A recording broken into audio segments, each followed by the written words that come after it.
Madame, monsieur, bonjour. Le Paris Saint-Germain se présentait à Anfield avec 2 longueurs d'avance à l'issue du match aller. Eh bien, ils ont doublé cette avance. Victoire finale 2-0, 4-0 sur l'ensemble des 2 rencontres. Ils se qualifient pour les demi-finales. Nous allons y revenir en longueur dans cette édition. À la une également, un très célèbre coach français de rugby qui pourrait se diriger vers les Fidji, mais aussi des forfaits de Carlos Alcaraz. Le casque sur les oreilles, le volume au maximum, un verre à la main, l'œil du sport, c'est parti. Anfield est réputé pour son ambiance folle qui permet donc souvent une certaine magie. Eh bien celle-ci n'a pas opéré ce mardi soir, car comme l'année dernière, à un stade de la compétition différent, c'est le PSG qui est ressorti vainqueur de la double confrontation grâce à une victoire 2-0 comme au match aller. Et surtout, grâce à 2 joueurs, tout d'abord celui qui gardait les cages hier, le russe Matvei Safonov, encore une fois auteur d'une prestation éblouissante, il a réalisé de très nombreux arrêts, et notamment un arrêt qui restera à coup sûr dans les mémoires, il a repoussé la balle, et qui a ensuite été dévié par Marquinhos au détriment de Virgil van Dijk, qui avait une très grosse occasion. De son côté, le ballon d'or français Ousmane Dembélé s'est chargé d'aggraver l'écart. Il a inscrit un doublé permettant au PSG de s'imposer et surtout de se qualifier avec la manière. Le PSG a souvent été sous pression, mais ils ont pourtant bien résisté, comme ils avaient su le faire par exemple la saison passée face à Arsenal. Et puis un chiffre 6, puisque c'est la 6e fois que le Paris Saint-Germain se qualifie en demi-finale de la Ligue des Champions. C'est la 5e fois sous l'ère QSI. C'était également en 2020, 2021, 2024 et 2025. Et puis pour Luis Enrique, ça fait 3 sur 3. Il n'a connu que 3 saisons pour le moment à la tête du Paris Saint-Germain. Et durant ces 3 saisons, le PSG a au moins connu les demi-finales.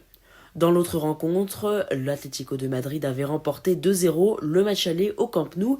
Eh bien, ils ont eu chaud, mais ont pourtant résisté, alors que les Barcelonais étaient revenus à 2-2 sur l'ensemble des 2 rencontres. L'Atlético d'Antoine Griezmann ont réussi à marquer un but pour réduire l'écart. Victoire finale 2-1 pour le Barça de Lamine Yamal, mais finalement, ce sont bien les Colchoneros qui s'imposent sur l'ensemble des 2 rencontres et qui valident donc leur ticket. Leur prochain adversaire, Arsenal ou le Sporting en fonction des résultats. Et puis le français Antoine Griezmann a tout simplement connu sa 100e titularisation en Ligue des Champions ce mardi soir. Seul Karim Benzema avec 132 titularisations en compte plus parmi les joueurs français dans l'histoire de la compétition. Il est pour le moment à égalité avec Patrice Evra également à 100, mais il devrait donc le dépasser durant les demi-finales. Dans le reste de l'actualité footballistique, une triste nouvelle puisque l'ancien président de la Fédération française de football, Jean-Pierre Escalette, est mort ce mardi à l'âge de 90 ans. Il avait dirigé l'instance française de 2005 à 2010 avant de démissionner suite au fiasco de la Coupe du Monde. En rugby, Franck Aizema a accepté la proposition de Toulon pour devenir entraîneur principal jusqu'en 2029. Et donc, la fédération fidjienne a sauté sur l'occasion pour s'intéresser au profil de Laurent Labitte, actuel manager de Perpignan, pour occuper le poste de sélectionneur. Plus d'informations à suivre. Une info média puisque l'affiche de Top 14 Racing 92 Stade Français, le derby parisien, ce dimanche soir sera filmée en partie au drone. C'est une première pour le championnat de France de rugby. En cyclisme, Carlos Canal a remporté ce mercredi la 2e étape du Grand Camino au sprint, obtenant son premier succès chez les professionnels. Le Portugais Rafael Reis récupère lui la tête du classement général. Et puis une blessure qui tombe au mauvais moment, Louis Barré, longtemps malade, arrivé chez Visma Leasebike cet hiver, va être obligé de manquer les prochaines épreuves en Belgique. C'est une information de son équipe Visma Leasebike. En hockey sur glace, en ce moment ont lieu les playoffs, car le championnat de France approche de son terme. Et pour leur premier match à domicile dans la finale de la Ligue Magnus, les boxeurs de Bordeaux se sont imposés face à Grenoble 4-3. C'était le match 3, ils mènent de nouveau par 2 victoires-1. En tennis, le numéro 2 mondial, récent finaliste de l'ATP de Monte-Carlo, ne finira pas l'ATP 500 de Barcelone, lui qui a subi une petite blessure au poignet droit lors de sa victoire au premier tour ce mardi face à Otto Virtanen 6-4, 6-2. Il ne participera donc pas au prochain tour où il aurait dû affronter Thomas Macha. Voilà pour les actualités dans un très court instant le programme, mais avant, un mot de notre partenaire myfuturegift.com. C'est un site où vous trouverez tout ce dont vous avez besoin, que ce soit pour offrir un cadeau à des amis ou même à vous-même, mais également plein d'accessoires pour décorer votre maison, vous remettre au sport. Bref, tout ce dont vous rêvez se trouve sur myfuturegift.com. Alors rendez-vous sur leur site internet et un très très grand merci à eux de nous soutenir encore une fois. Allez faire un tour et tout de suite, le programme.